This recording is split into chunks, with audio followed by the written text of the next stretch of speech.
Friends, thank you for being here today. We need to have a very serious kitchen table conversation about what happened to your financial life while you were sleeping last night. If you looked at your computer screen or your tablet this morning, you likely saw what can only be described as a financial crime scene. You saw silver, an asset that many of us have held for years as a store of value and a hedge against inflation, trading near $83 just yesterday. Then, in the blink of an eye, you watched it free fall into a terrifying abyss, bottoming out at $73.72. That is a 14% drop in a matter of minutes. That is the kind of volatility that wipes out retirement accounts, destroys consumer confidence, and makes even the most seasoned investors panic and sell at the worst possible moment.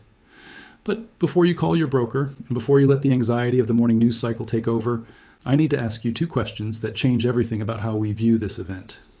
What if I told you that the crash you witnessed was not caused by a single human being selling silver, but was instead a mechanical failure triggered by a robot in the middle of the night? And perhaps more importantly, does it make sense that while the price of silver was collapsing in New York, the industrial buyers in China were paying nearly 20% more for the exact same metal? To understand why silver crashed 14% today, December 29th, 2025, you have to stop looking at the scary red numbers on the news headlines and start looking at the clock. We need to peel back the layers of this event, move past the panic, and examine the mechanics of what was, in reality, a financial assassination carried out in the dark. If you appreciate this kind of deep dive analysis that you will not find on the mainstream news, please take a moment to hit the like button and subscribe to the channel right now. It is the single best way to help us break through the algorithm and get this truth out to more investors who need to hear it. The crash didn't happen at 9:30 in the morning when the bell rings at the New York Stock Exchange. It didn't happen when the regular folks in Ohio or Florida were checking their 401ks. It happened at exactly 2:00 in the morning, Eastern Standard Time. This timing is not a coincidence. It is the most critical piece of evidence we have. We are currently in a period known by professional traders as Ghost Week, the quiet, strange week between Christmas and New Year's Day. Ask yourself, who is trading silver at 2 a.m. on a Monday of a holiday week? Is it the retail investor in the Midwest? No, he is asleep. Is it the prudent saver in Germany? No, he is having lunch. Is it the pension fund manager responsible for billions of dollars? No, he is likely in Aspen or the Alps, skiing for the holidays. The market at 2 a.m. during Ghost Week is a ghost town. The order book, which is simply the list of people waiting to buy silver at various prices, is hollow. The bid stack, which acts as a wall of buy orders that usually catches a falling price and stabilizes the market, is paper thin. There is nobody home, and that is exactly why the crash happened when it did. At approximately 2 a.m., a major institutional whale hit a wall. When we use the term whale, we are talking about a massive entity, likely a large hedge fund or prime brokerage client, trading with massive amounts of borrowed money or leverage. This entity didn't just lose a little money, they blew through their maintenance margin. In the world of high finance, your broker requires you to keep a certain amount of cash in your account to cover potential losses. If your account value dips below that line, you don't get a polite phone call asking you to write a check. In the institutional world, you get liquidated, and you don't get liquidated by a human being who cares about getting a good price or protecting the market. You get liquidated by a risk engine. A risk engine is a cold, unfeeling computer algorithm with one single instruction: get me out. This algorithm does not care if the price of silver is $83 or $73. It does not care about technical support levels on a chart. It does not care about the relative strength index, RSI, or fundamental value. Its only job is to sell the position immediately until the account is solvent again. So, at 2 a.m., this machine woke up and started firing massive market orders to sell at any price, into the silver market. In a normal market with full liquidity, full of human buyers, those sell orders would be absorbed. Buyers would step in, seeing a discount. The price might dip 50 cents. But in the graveyard shift of Ghost Week, there were no buyers. The machine sold the first 1,000 contracts, and the price dropped $1. It looked for more buyers to take the next batch. There were none. So it dropped the price another $1 to find liquidity. It kept selling, and the price kept falling. $80, $78, $76. It was hunting for liquidity that simply did not exist. This is what we call a liquidity cascade. It is like pushing a grand piano out of a 10-story window. It doesn't stop falling until it hits the pavement. In this case, the pavement was $70.72. That is where the algorithm finally found enough buyers to clear the books. So when you see that massive red drop on the chart, do not think the trend is over. Think that someone just got murdered in the basement. This was a forced liquidation event. It was a margin call of epic proportions. The most critical detail, the detail that the mainstream media is completely ignoring, is that this selling was price agnostic. The seller didn't want to sell at $73. They were forced to sell at 73. That is a huge difference. If investors were selling because they thought silver was worthless, that would be bad news for us. But if a machine is selling because a gambler went bust, that is actually good news for everyone else. It means the weak hand has been eliminated. It means the leverage has been flushed out of the system. The damage didn't stop with just that one whale, however. The initial dump triggered a secondary explosion that acted like gasoline on a fire. As the price started to freefall through $78 and $76, it woke up another beast in the market, a beast that lives in the computers of the market makers and the option dealers. We need to discuss a concept called gamma. I know that sounds technical, and at this stage in life, nobody wants a math lecture, but you need to understand this to understand why the crash was so violent. Gamma effectively measures how much a market maker, the bank, has to adjust their hedge as the price moves. When that whale started dumping their position at 2 a.m., the banks on the other side of the trade suddenly found themselves in a mathematical nightmare. They were short puts and long gamma. As the price crashed, their gamma flipped negative. In plain English, negative gamma creates a doom loop. It means that for every dollar the price of silver drops, the bank is mathematically forced to sell more silver to hedge their own books. Imagine you are an insurance salesman, and your computer tells you that every time a house catches fire, you have to run out and sell more fire insurance policies to the neighbors at a discount. It forces you to panic exactly when you should be calm. This is why the drop went from a correction to a crash in seconds. The dealers, the big banks like JP Morgan or Goldman Sachs, became forced sellers right alongside the liquidating whale. They were chasing the price down into the abyss, cannibalizing their own market because their risk models told them to. It was a robotic feedback loop of destruction. And it all happened while you were asleep. So when you look at that 14% loss on paper, realize that it is artificial. It was created by a vacuum of buyers and a surplus of forced robotic sellers. It has nothing to do with the fundamental value of silver. It has nothing to do with the fact that solar panels need silver. It has nothing to do with the fact that the mines are depleted. It was a plumbing failure. Just like a plumbing failure, when the pipe bursts in the basement, someone has to come in and fix it before the whole house floods. And that is exactly what happened next. As the price hit 73, 72, the financial system started to shake. The clearinghouses, the entities that guarantee all these trades, realized that the whale who just blew up might not be able to pay their bill. If the whale defaults, the clearinghouse is on the hook. And if the clearinghouse is on the hook, the entire financial system is at risk. This is where the story shifts from a flash crash to a systemic rescue. Right at the bottom, right when it looked like silver was going to zero, a massive amount of liquidity suddenly appeared out of nowhere. We are talking about billions of dollars. Specifically, we are talking about a $34 billion emergency injection. You didn't see a press release about this. You didn't see the Federal Reserve Chairman give a speech. But if you look at the repo market data, if you look at the overnight swap lines between the central banks, you can see the fingerprint. Someone stepped in. Someone plugged the hole. And that someone wasn't a retail trader buying the dip. It was the heavy hand of the system protecting itself from a collapse. This $34 billion number is the key to understanding why the bottom is in. It tells us that the crash wasn't just allowed to happen, it was contained. They let the whale die, but they saved the ocean. Why did they do this? Why did the Fed care about silver? They didn't. They didn't care if silver went to 0 or 1,000. They bought stability. At approximately 3:30 in the morning, right as the price was hammering against that $73 floor, the alarms went off at the Federal Reserve's overnight desk. They saw the stress in the repo market. The repo market is essentially the pawn shop for banks, where they lend money to each other overnight to keep operations running. The Fed saw that counterparty risk, the fear that the guy on the other side of the trade won't pay was spiking to levels we haven't seen since March 2020.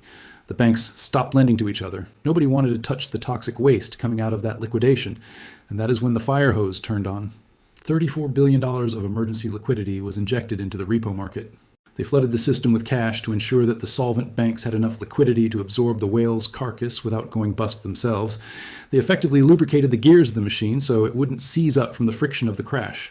This $34 billion is the invisible hand that caught the falling knife. It stabilized the bid stack.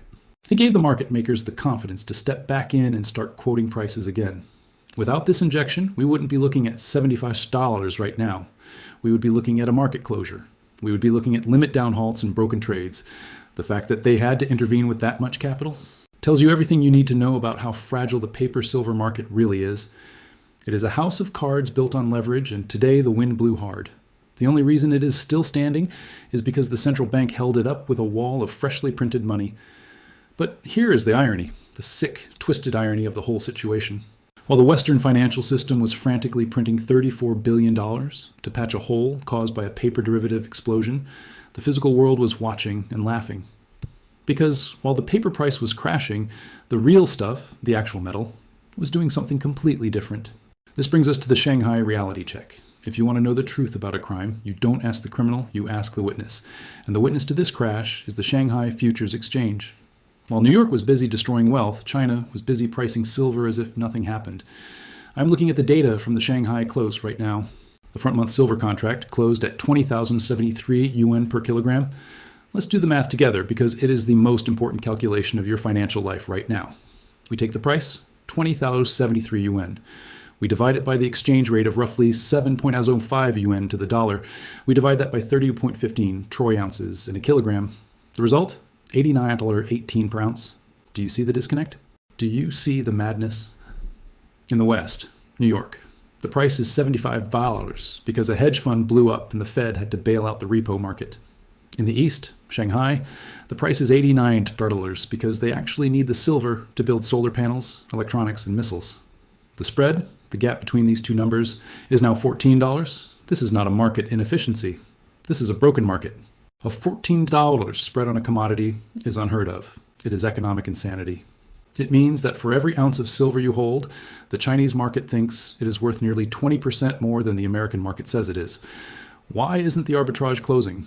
Why aren't traders buying at $75 in New York and selling at $89 in Shanghai? Because they can't.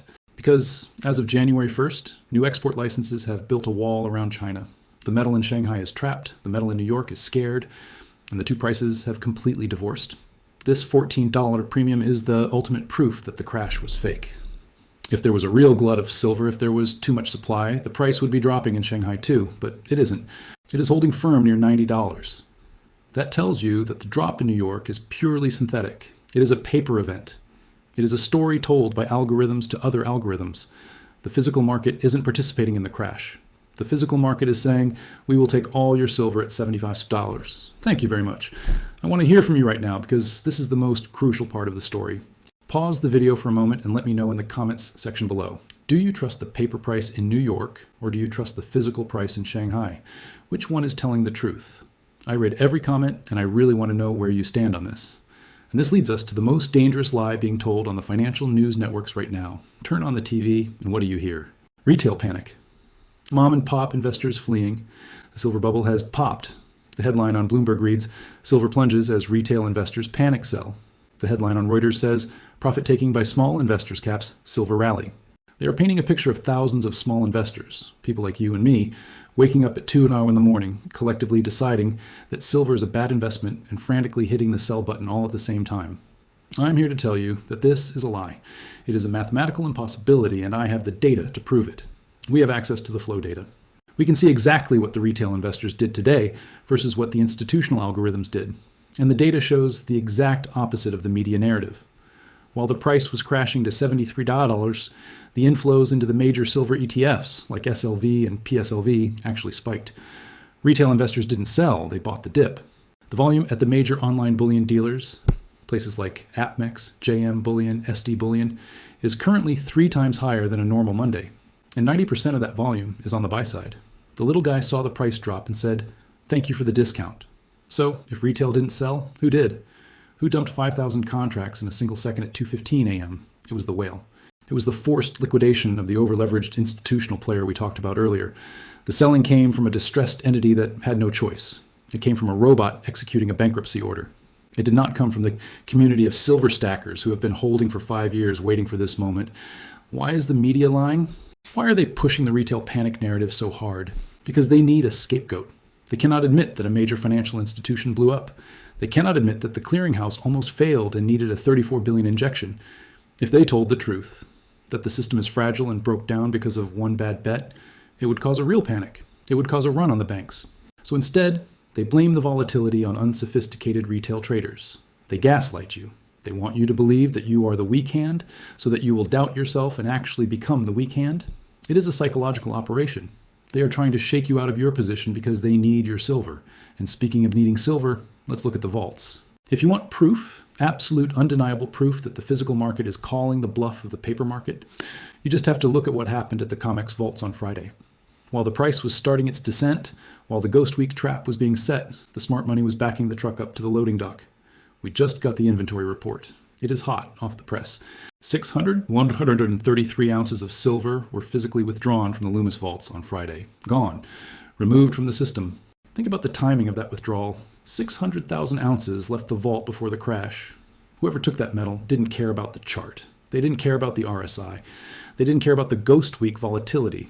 They saw the price, they saw the shortage, and they took the physical metal into their own possession. They drained the vault. This is the behavior of a buyer who knows that the price is fake.